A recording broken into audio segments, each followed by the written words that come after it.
Hey guys, today I'm going to talk about how to listen to your heart over your egoic mind.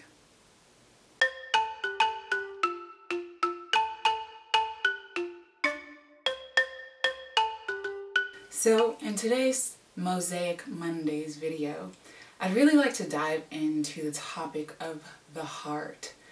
Now this topic is so very dear and near to my heart because I've gone through a lot of spiritual awakenings and shifts, and I'm still continuously going through it. It's just kind of an ever-evolving type of thing. But one of the things that I notice that other Mosaic souls have issues with is being able to differentiate from listening to their heart over listening to their egoic mind.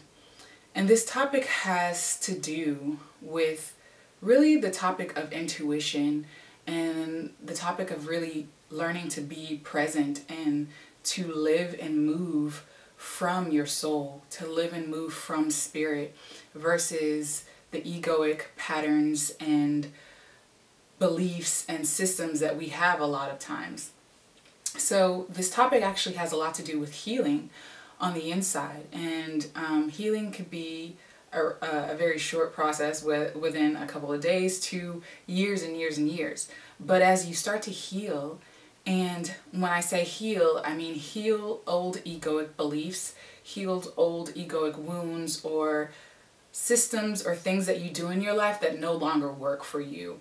And it could be simply as knowing the right foods to eat for your body, to being with a partner that you know is not good for you, or changing jobs, removing yourself from an abusive situation with your boss, or, you know, there could be a numerous number of things. But listening to your heart is really about listening to that inner still small voice, your inner guidance, your inner knowing. I use these all interchangeably because the heart has a natural wisdom to it that we aren't taught to listen to.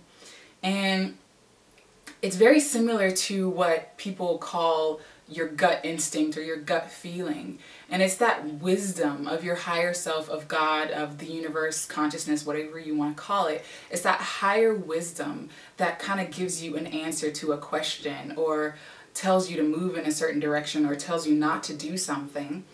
And it doesn't give you an explanation. So listening to your heart really is about listening to that inner voice. A lot of times your higher self, or that your heart, gives you answers or gives you a direction to move in. But with our egoic minds, the difference between listening to your heart is that the heart gives you an answer, and there's like an inner knowing, and you know that this is what you're supposed to do, but there's not a logical, technical explanation for it. And the difference between the egoic mind has this tug of war. It has this, well, maybe I shouldn't do this, or it has, well, it makes sense to do this, and it goes back and forth. It has this kind of match, you know, this boxing match with itself, and so you're going back and forth in your mind. And so usually with those type of decisions, or moving from that space, that's the egoic mind, where you're going back and forth. With your heart, there's just kind of like this inner knowing, and that's it. There's no explanation for it. And usually your heart it's tied to emotions and feelings of joy and bliss and passion, excitement. Not always. It could be just peace too. So say it's like where you have to leave a job, or you have to leave a spouse, or you have to leave your hometown, or whatever. It might just be, you know, what people call that knowing beyond, you know, peace beyond all understanding. It could just be a peace, and you know that you have to do it, and there might be pain that comes with it, fear that comes with it. That's usually the ego, because it's like, you know, what's going to happen? How am I going to deal with this? You know what I mean? It's just like, what? I don't know what to do. So that's a huge difference between listening to your heart over your egoic mind. The heart has wisdom, and it's usually moving you in the direction of your soul's desires.